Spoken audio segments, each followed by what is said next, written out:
You're listening to the Arcane Library. Tonight we return to the astrologer Safariel, Walter Gorn Old. For the Science of Foreknowledge, published in 1918, here Safariel gathers a lifetime of study into the oldest promise of the stargazer's art, that the future is not wholly hidden, but the patterns of the heavens trace the shape of things to come. He moves through planetary periods, the tides of fortune, and the subtle methods by which the old astrologers read the unfolding of events. Always with the philosopher's reminder that to foreknow is not to be ruled by fate. It is a calm and curious book about time and destiny. Let its slow turning of the spheres carry you towards rest. Make yourself comfortable, and let us begin.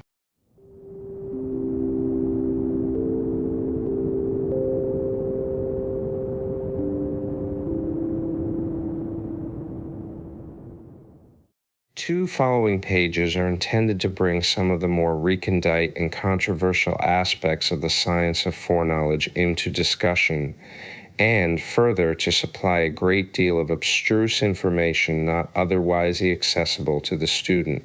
That there are problems yet before the student of astrology, and matters which cannot be determined out of hand save by a direct appeal to the facts of experience, should serve to prove that the subject treated of is not immersed in that haze of superstition to which irresponsible writers, ignorant alike of the principles and teachings of astrology, have been wont to consign it. It is hoped that the large variety of subjects dealt with in the course of this work will not obscure the main object to which it is directed, namely, the affirmation from experience of a veritable science of cosmical interpretation, as fully deserving of study and recognition as is the science of astronomy from which it springs. For the rest, I am content to leave my work in the hands of those who are qualified to appreciate and to criticize it. Safariel, London, 1918. To statement of Professor Sir Oliver Lodge made before the British Association Mathematical Section at Bristol some years ago, viz.,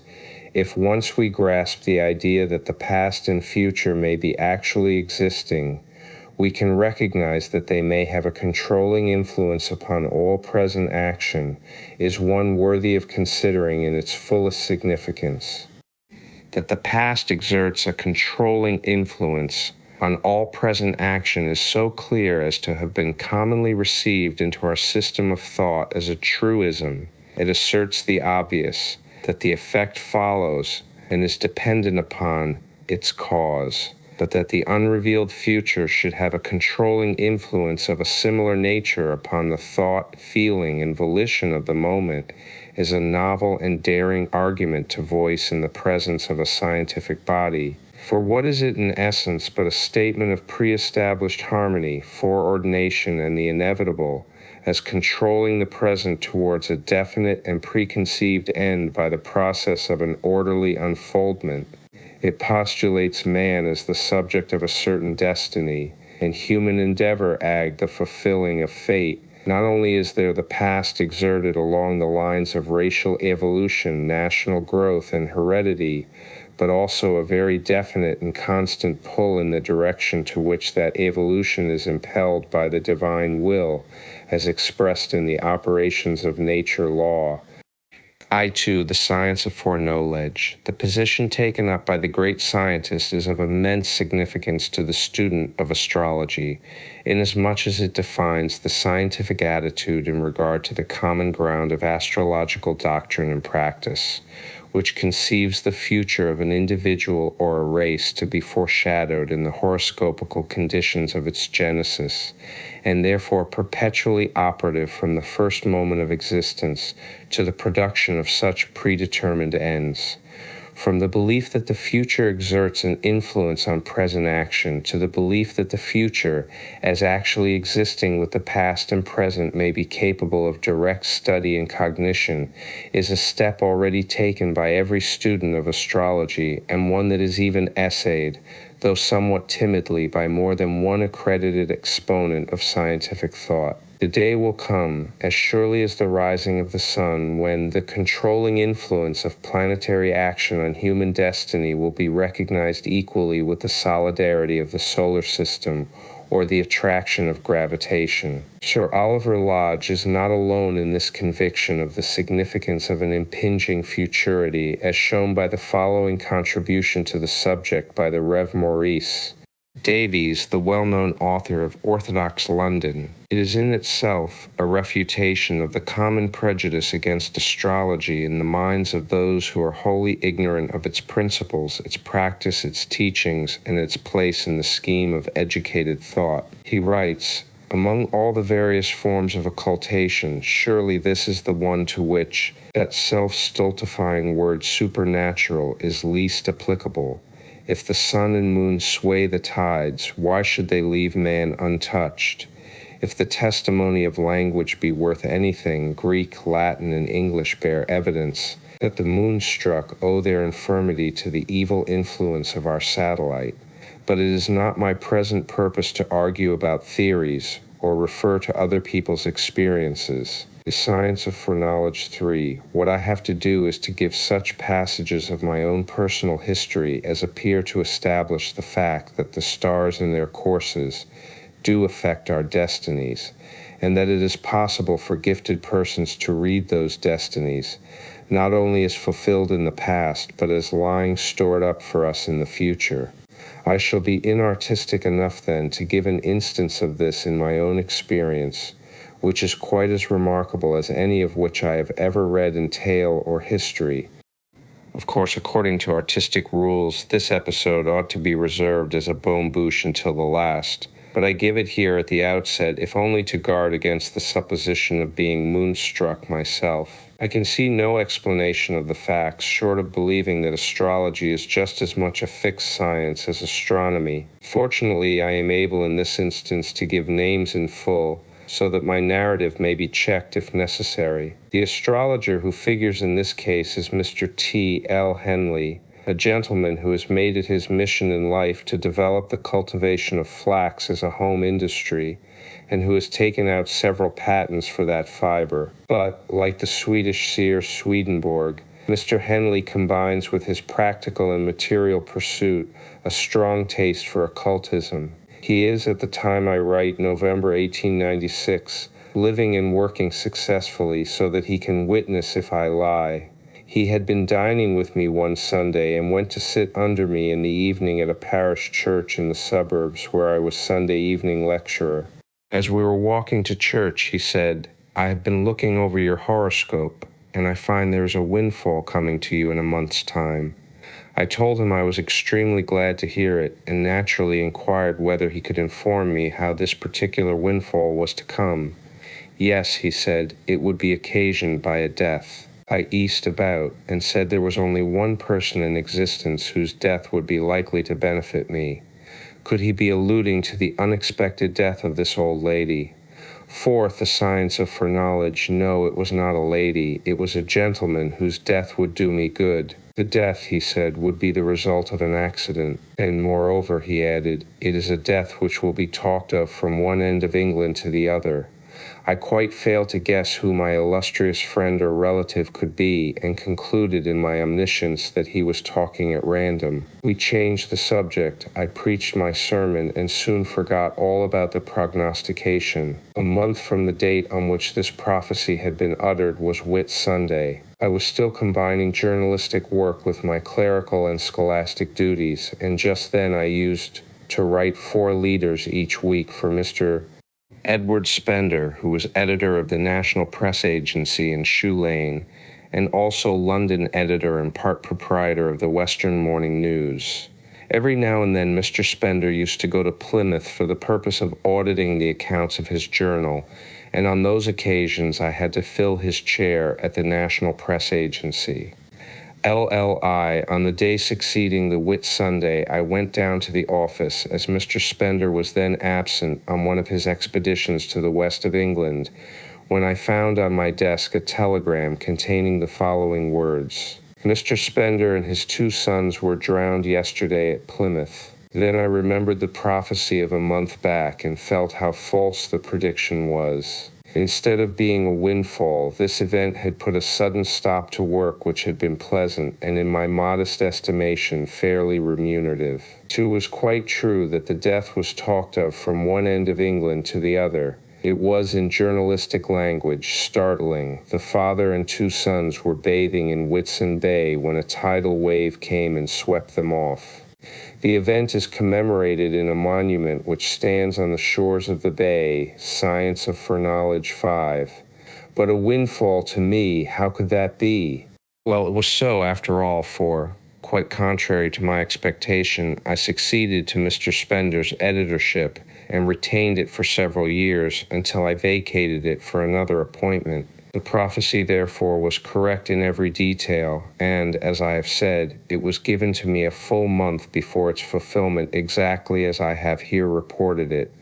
I am quite at a loss to guess what explanation could be given of these facts, save that the coming event had cast its shadow before, and that Mr. Henley read that event in my horoscope as in a book. I need scarcely add, since it will have been apparent on the face of my narrative that there was no professional in all this.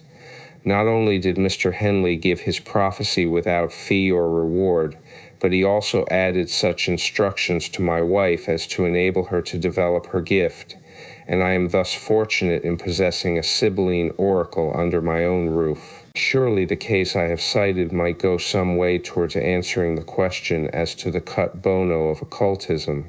As I am not ambitious of writing a folio, I must content myself with these examples of astrology proper, which, it will be seen, are happily free from that vagueness which too often accompanies oracular responses.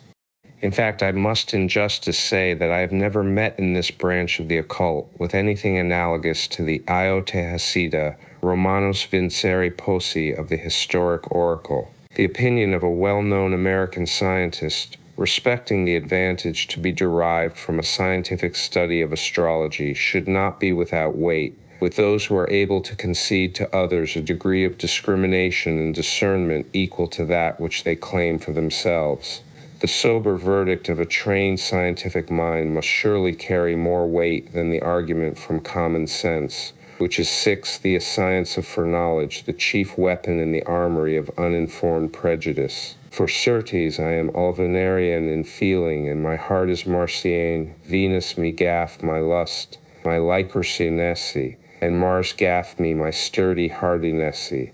My ascendant was tar, and Mars therein, alas, alas, that ever love was sin. I followed mine inclination. The delineation is one that will commend itself to the student of astrology, particularly the mark of Mars referred to in the last line, it being a common observation that the presence of that plariet in the ascendant of a nativity invariably produces a mark of some sort on the face, generally a mole or a scar. Arthur Gilman, M.A., gives the following note on P.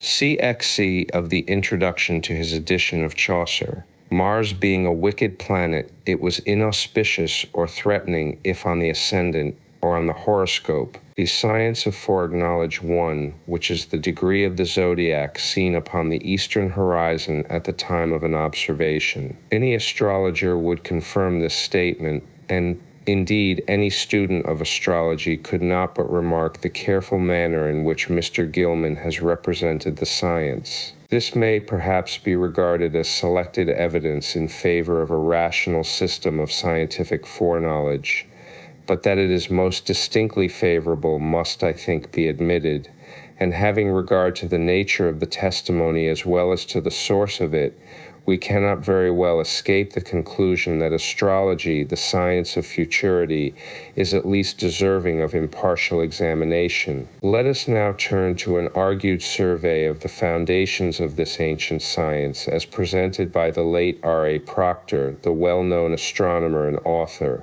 R.A. Procetr on astrology. We are apt to speak of astrology as though it were an altogether contemptible superstition, and to contemplate with pity those who believed in it in old times.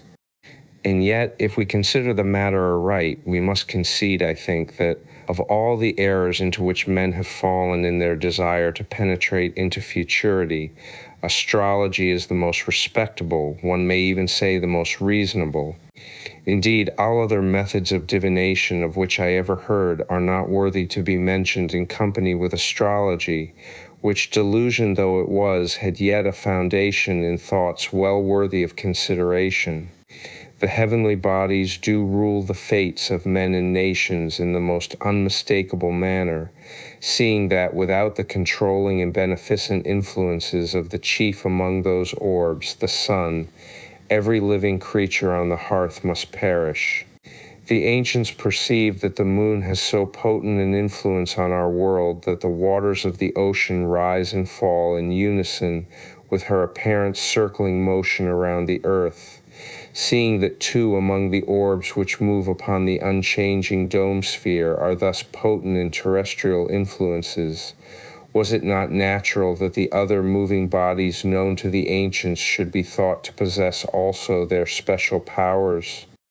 The moon, seemingly less important than the sun, not merely by reason of her less degree of splendor, but also because she performs her circuit of the star sphere in a shorter interval of time, was seen to possess a powerful influence, but still far less important than that exerted by the sun. Oyete, the many influences are a proctor on Astrology 9, manifestly emanating from him. But other bodies traveled in yet wider circuits if their distances could be inferred from their periods of revolution. Was it not reasonable to suppose that the influences exerted by those slowly moving bodies might be even more potent than those of the sun himself? Mars circling round the star sphere in a period nearly twice as great as the sun's, Jupiter in 12 years, and Saturn in 29 might well be thought to be rulers of superior dignity to the sun, though less glorious in appearance. And since no obvious direct effects are produced by them as they change in position, it was natural to attribute to them influence more subtle but not the less potent. I thus was conceived the thought that the fortunes of every man born into the world depend on the position of the various planets at the moment of his birth. And if there was something artificial in the rules by which various influences were assigned to particular planets, or to particular aspects of the planets, it must be remembered that the system of astrology was formed gradually and perhaps tentatively. Some influences may have been inferred from observed events. The fate of that king or chief guiding astrologers in assigning particular influences to such planetary aspects as were presented at the time of his nativity. Others may have been invented and afterwards have found general acceptance because confirmed by some curious coincidences. In the long run, indeed, any series of experimental prediction must have led to some very surprising fulfillments. That is, to fulfillments which would have been exceedingly surprising if the corresponding predictions had been the only ones made by astrologers. Such instances, carefully collected, may at first have been used solely to improve the system of prediction. The astrologer may have been careful to separate the fulfilled from the unfulfilled predictions, and thus to establish a safe rule. For it must be remembered, 10, the science of foreknowledge, that admitting the cardinal principle of astrology, the astrologer had every reason to believe that he could experimentally determine a true method of prediction. If the planets really rule the fate of each man, then we have only to calculate their position at the known time of any man's birth, and to consider his fortunes to have facts whence to infer the manner in which their influence is excited. The study of one man's life would of course be altogether insufficient, but when the fortunes of many men were studied in this way, the astrologer, always supposing his first supposition right, would have materials from which to form a system of prediction. Go a step further, select a body of the ablest men in a country and let them carry out continuous studies of the heavens, carefully calculate nativities of every person of note, and even for every soul born in their country, and compare the events of each person's life with the planetary relations presented at his birth. It is manifest that a trustworthy system of prediction would in the long run be deduced by them if astrology have a real basis in fact. Ye do not gay that astrologers always proceeded in this experimental manner. Doubtless in those days, as now, men of science were variously constituted, some being disposed to trust chiefly to observation, while others were ready to generalize, and yet others evolved theories from the depths of their moral consciousness. But we must not forget that astrology was originally a science, though a false one. Grant the truth of its cardinal idea, and it had every right to this position. No office could be more important than that of the astrologer. No services could be more useful than those he was capable of rendering according to here. Proctor abandons argument for unqualified and, I think, illogical assertion. Richard Proctor never proved astrology false, nor could it be a science if it were false. Science is what we know of facts. 8. R.A. Pruatar and Astrology 11, his own belief, as well as that of those who employed him. It is only necessary to mention the history of astrology to perceive the estimation in which it was held in ancient times. As to the extreme antiquity of astrology, it is perhaps needless to speak. Indeed, its origin is so remote that we have only imperfect traditions respecting its earliest developments. Philo asserts that Terah, the father of Abraham, was skilled in all that relates to astrology, and, according to Josephus, the Chaldean Berosus attributed to Abraham a profound knowledge of arithmetic, astrology, and astronomy, in which sciences he instructed the Egyptians. Diodorus Siculus says that the Heliada, or children of the sun, that is, men from the Hast, excelled all other men in knowledge, particularly in the knowledge of the stars. One of this race, Actus, a ray built Heliopolis, and named it after his father, the sun. Thenceforward the Egyptians cultivated astrology with so much assiduity as to be considered its inventors. On the other hand, Tatius says that the Egyptians taught the Chaldeans astrology. The people of Thebais, according to Diodorus Siculus, claimed the power of predicting every future event with the utmost certainty. They also asserted that they were of Ali races the most ancient. However, we have both in Egypt and Assyria records far more satisfactory than these conflicting statements to prove the great antiquity of astrology and the importance attached to it when it was regarded as a science. The Great Pyramid in Egypt was unquestionably an astronomical. That is, for in the science of the ancients the two terms were convertible and astrological. Building. The Burj Nimrod, supposed to be built on the ruins of the Tower of Babel, was also built for astrologers. The forms of these buildings testify to the astronomical purpose for which they were erected. The Great Pyramid, like the inferior buildings copied from it, was most care of 12 science of foreknowledge fully oriented. That is, the four sides were built facing exactly north, south, east, and west. The astronomical use of this arrangement is manifest.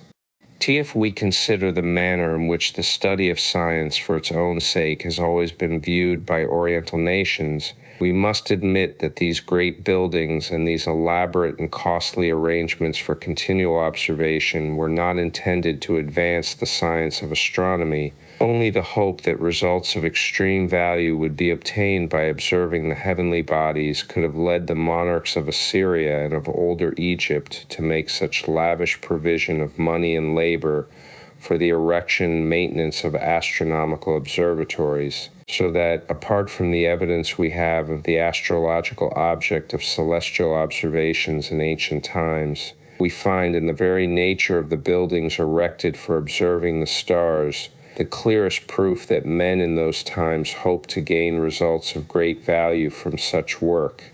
Now we know that neither the improvement of navigation nor increased exactness in the surveying of the earth was aimed at by those who built those ancient observatories. The only conceivable object they can have had was the discovery of a perfectly trustworthy system of prediction from the study of the motions of the heavenly bodies. That such was their object is shown with equal clearness by the fact that such a system, according to their belief, was deduced from these observations and was for ages accepted without question. The tenacity, indeed, with which astrological ceremonies and superstitions have maintained their position, even among nations utterly rejecting star worship, and even in times when astronomy has altogether dispossessed astrology, indicates how wide and deep must have been the influence of those superstitions in remoter ages. Even now, the hope on which astrological superstitions were based, the hope that we may one day learn to lift the veil, R.A. Proctor on Astrology 18, concealing the future from our view, has not been altogether abandoned. The wiser reject it as a superstition, but even the wisest have at one time or other felt its delusive influence. This testimony by R.A. Proctor is all that is needed to establish the claim of astrology to be regarded as a science. I am personally wholly in accord with the author in the view that the wiser, in their own conceit, reject it as a superstition without so much as a cursory knowledge of its principles. But the wisest cannot be said to have fallen under its delusive influence, since they are beyond delusions. I would not like to say that Claudius Ptolemy, Tycho, Kepler, and Newton, all confessed astrologers, were of a class liable to be swayed by delusions so much as some of their successors are swayed by prejudice. One cannot fail to recall in this connection the incisive reply of Sir Isaac Newton to Mr.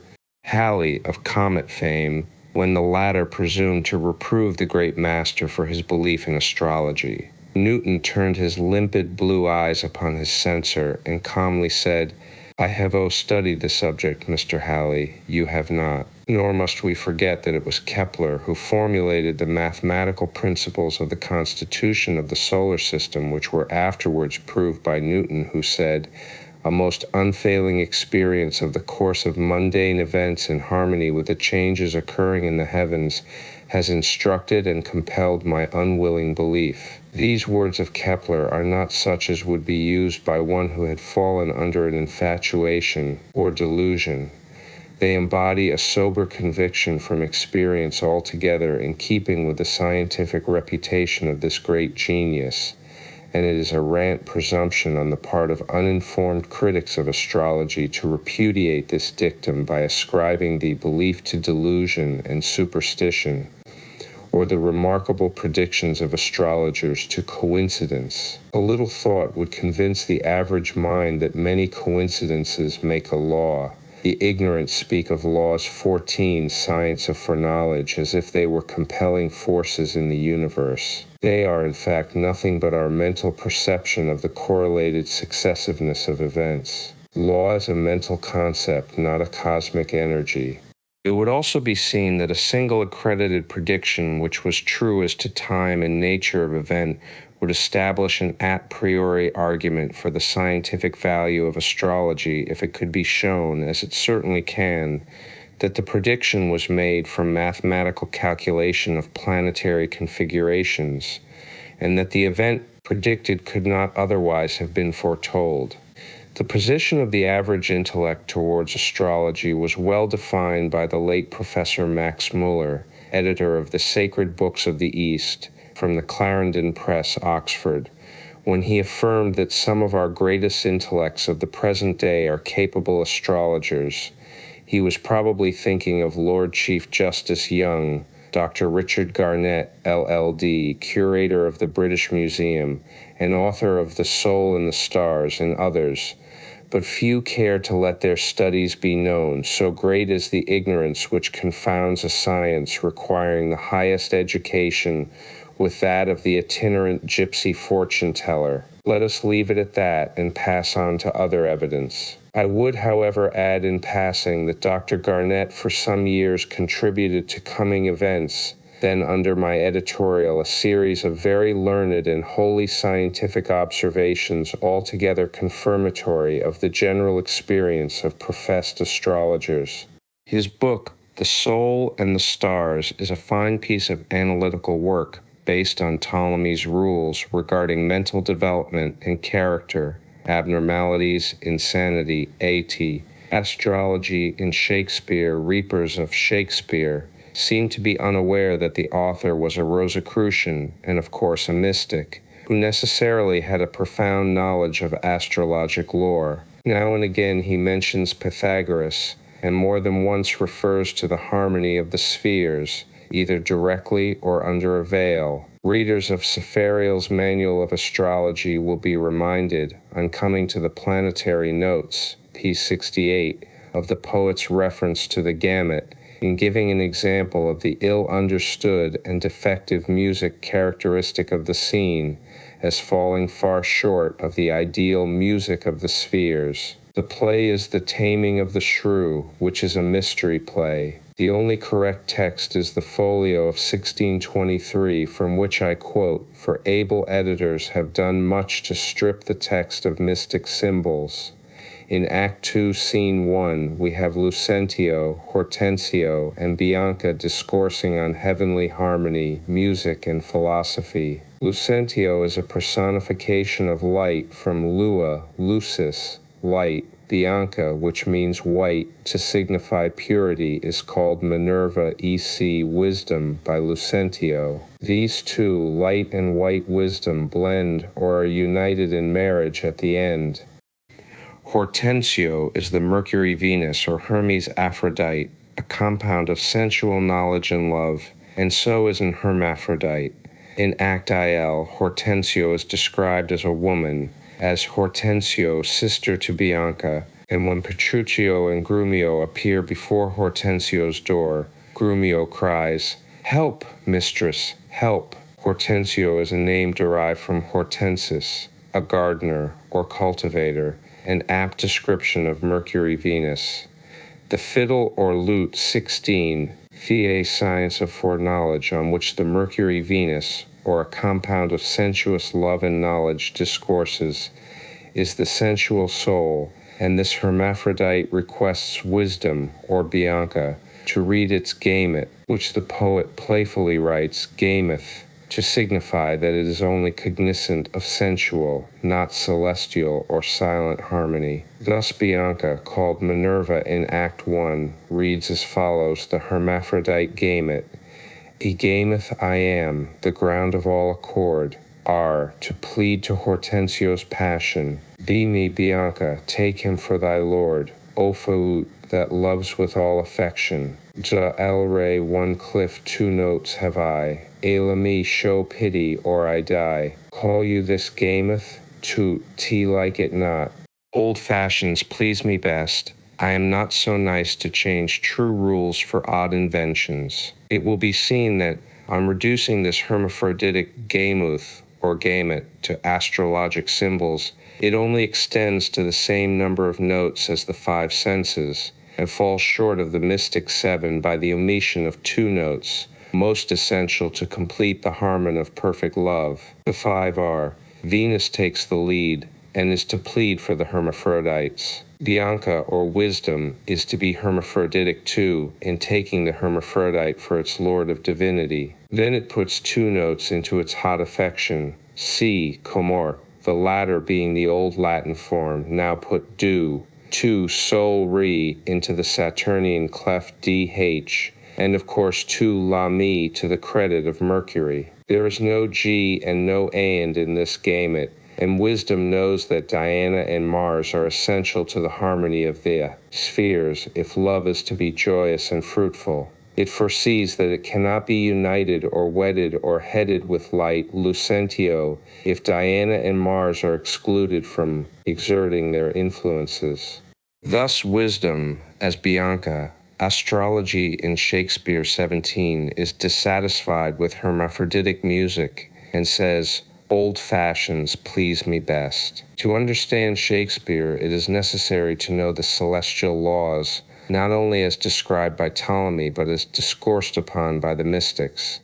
This brief study of this fragment of the play reveals the fact that whoever wrote The Taming of the Shrew was a close student of astrological symbolism. I have very little doubt that Francis Bacon, Lord Verulam, was both astrologer and Rosicrucian, because in his argument for establishing astrology asana, as a recognized part of physics, he uses the expressions and terminology peculiar to astrology, and concludes that we must give up this method of censuring by the lump and bring things to the test of true or false. There can be little doubt that the test was beyond the patience of his times, as it is beyond that of the average mind today. But we are in the habit of entrusting these researches to accredited men of intellect in other departments of knowledge.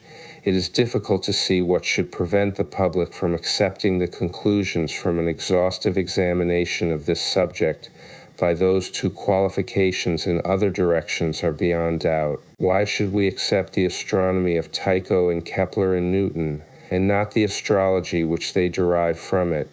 Astronomy, to be of use to mankind, must finally be interpreted in terms of our daily life and thought, and astrology is the means whereby such interpretation is effected. You may cover your walls with facts concerning the distances, densities, masses, volumes, and motions of the planetary bodies, but unless you can determine the relations of these bodies to the race generally and to yourself in particular, the facts are of no more use to you than the back page of last year's almanac. Yet you are content to pay thousands of pounds sterling every year to have these facts repeated and 2L18, the science of foreknowledge, added to by observers, recorders, calculators, and publishers. Solar physics have no meaning for the ordinary wayfarer. The appearance of a remarkable sporad of sunspots has an astronomical interest, but it only attains a human interest when we come to know what effect sunspots have upon the hearth itself,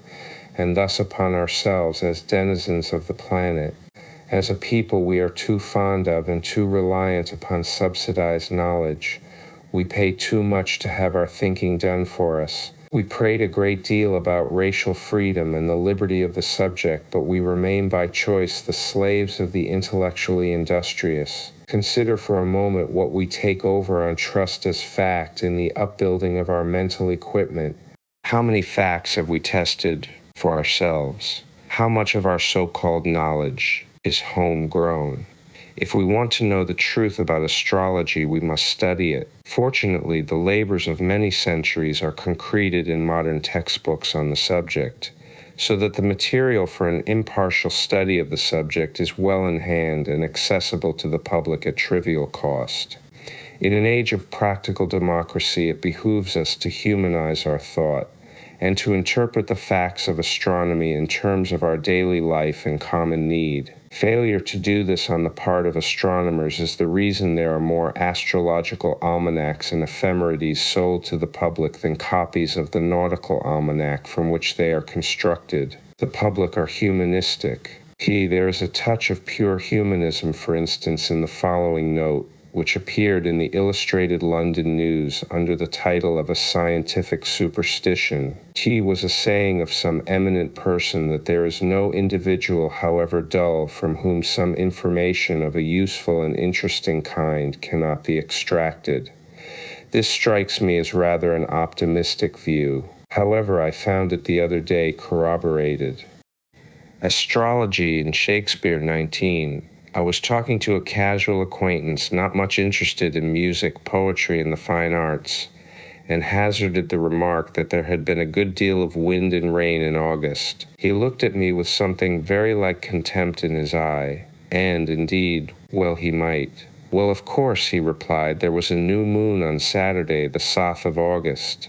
I said nothing, but thought to myself, this is an even more foolish person than I imagined him to be. Now, dipping today into that interesting book, De Morgan's Budget of Paradoxes, I came upon this very theory, not stated only to be ridiculed, but introduced for once as worthy of attention. Dr. Forster, the well-known meteorologist of Bruges, declares in the Athenaeum of February 17, 1849, that by journals of the weather kept by his grandfather, father, and himself, ever since 1767, it is shown that whenever the new moon has fallen upon a Saturday, 19 out of 20 of the following days are wet and windy. This was corroborated by a number of correspondents to the same effect.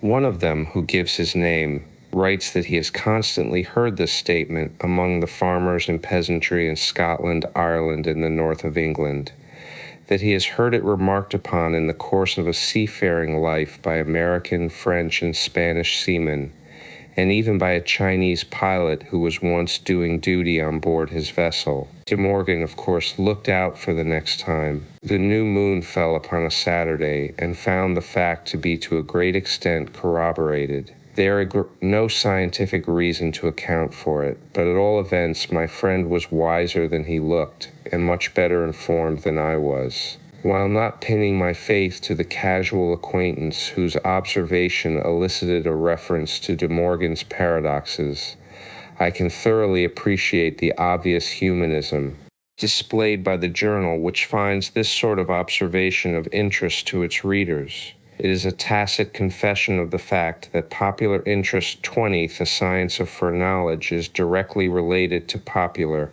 and therefore unscientific experience. The average man has more attention to bestow upon a statement of possible utility than upon the most recondite of scientific propositions remote from his daily life. Astrology in relation to the bread and butter question has its advocates. Enough has probably been said to indicate my personal views in regard to the subject in discussion. A popular verdict would probably sustain my position, but that is not what I am now arguing for.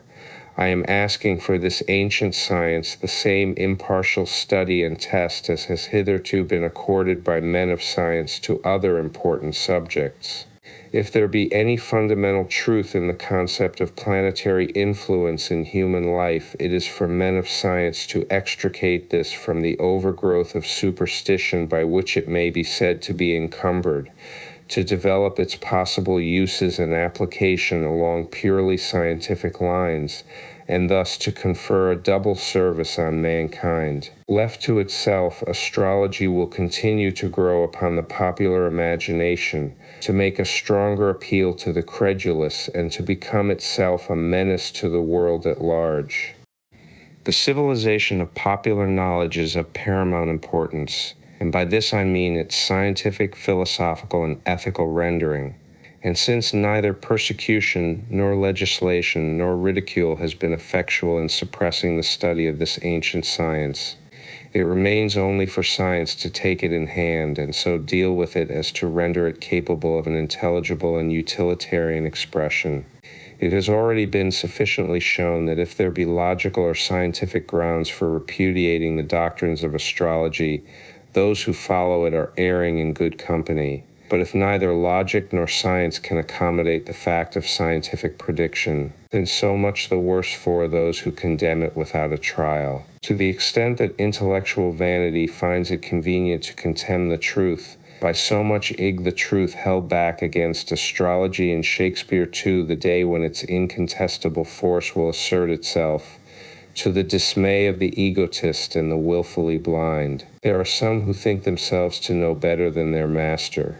He who said there shall be signs in the sun and moon and stars of great international warfare was not speaking at random, but in strict conformity with the covert agreement wherein the celestial bodies were appointed for signs, signals, as well as for seasons and days and years with the stars.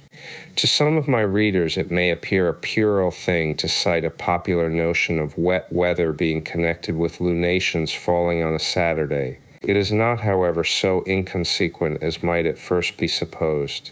It would puzzle some people to determine how often this coincidence occurs. The lunations fall on the same days of the month every 19 years, roughly speaking, and the days of the week coincide with the same days of the month at irregular intervals, affected by the interpolation of leap year day, the series having been permanently fractured by the introduction of the Gregorian calendar in 1582. It is clearly seen, however, that there is a definite periodicity arising from the employment of two periods of 19 years and 7 days respectively, and although it may become a local question as to where Saturday begins and ends, yet the popular observation in itself constitutes one of those coincidences which, when found to be continuously repeated, lead to the formulation of a law.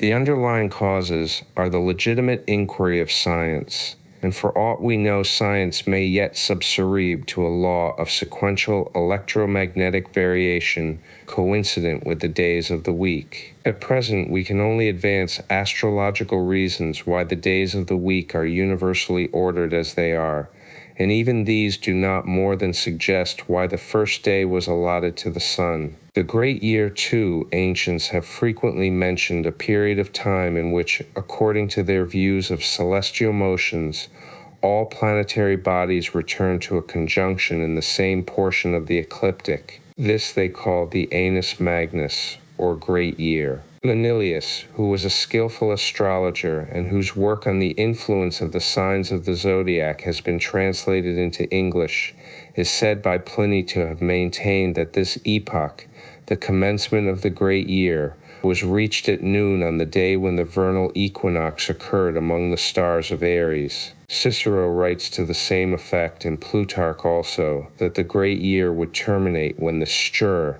and planets should return to the same sign whence they set out. Commenting on this generally received idea of the Annus Magnus, Mr.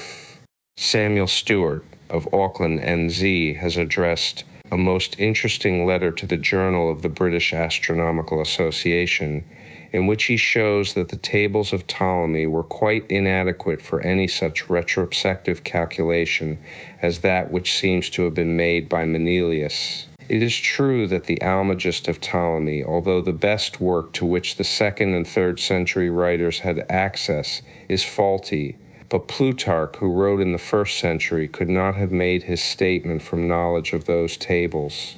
Manilius, who wrote in the year 45 8.0, must have had a more profound knowledge of celestial motions than astronomers at that period are credited with. This fact is fully borne out by the following statement by Mr. Stewart: G. the Great Year 28. By the aid of planetary cycles deduced from modern data, we discover that the date wanted is 89,734 years prior to 1801 as CADC.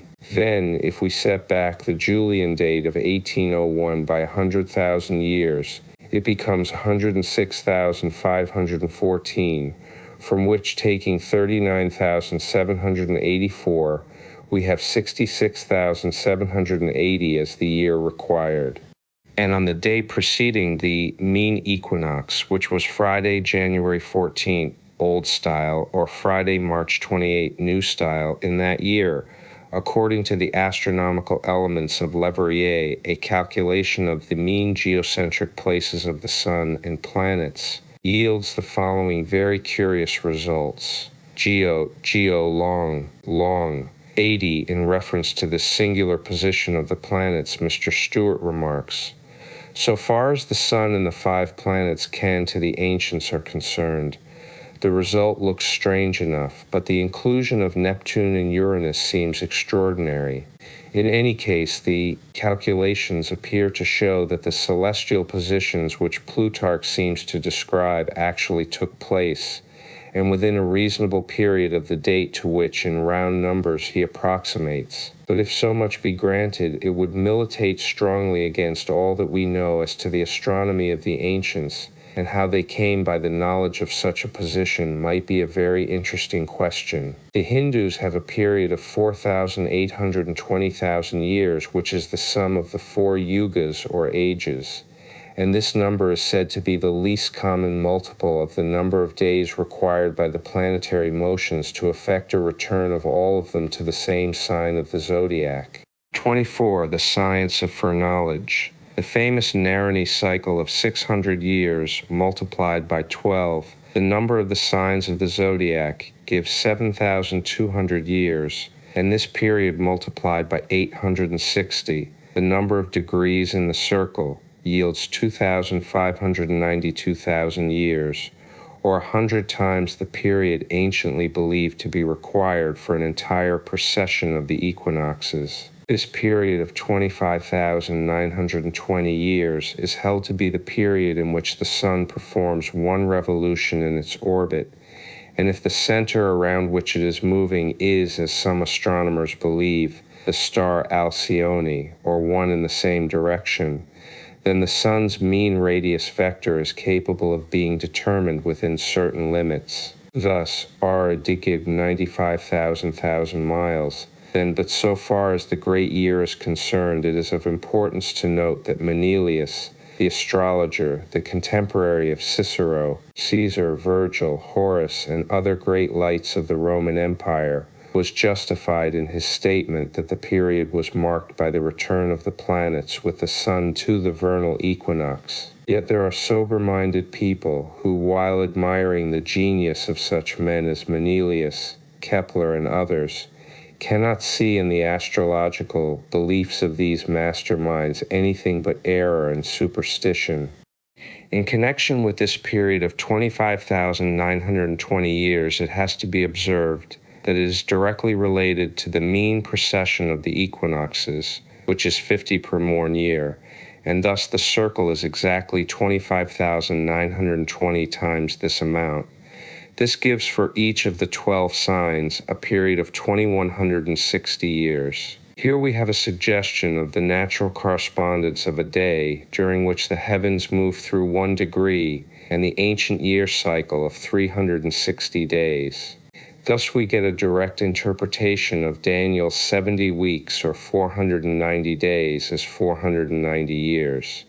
And we further see that the desolation of a time times and a half time of the Hebrew great year 25 prophet is identical with that of 40 and 2 months, or 42 times 30 days in the propheoi of John of Patmos in the Revelations. The prophets employed a primary solar cycle of 36 years during which the symbolism of a sign of the zodiac was dominant. 12 such periods extending through a complete circle yields a period of 482 years. And a cycle of 60 such periods brings us again to the great year.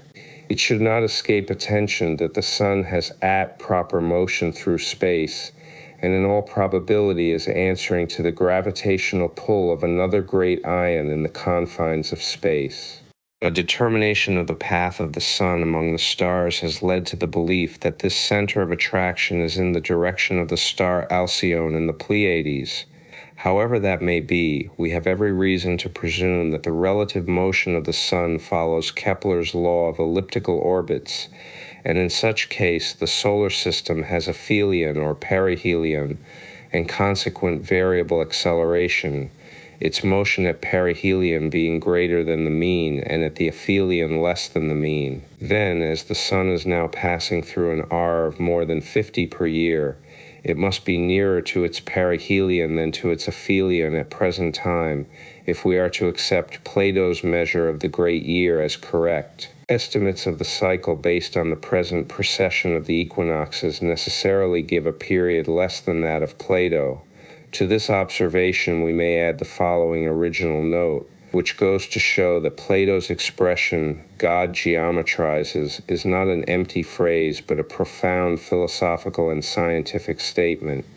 If we take the two greatest bodies of the solar system, Jupiter and Saturn, whose combined masses are greater than those of all the other bodies of the system put together, excluding the Sun, of course, we find it not surprising that the ancients on this account regarded them as the chief chronocrators and paid 96 the science of foreknowledge. The period of 432 years already mentioned in connection with the great year, and the phenomenon of precession is at the root of the ancient Hindu yugas, or ages, indicated in the Vishnu Purana, and called the Satya, Trita, Dwapara, and Kali Yugas, or as we calleth them, the gold, silver, copper, and iron ages.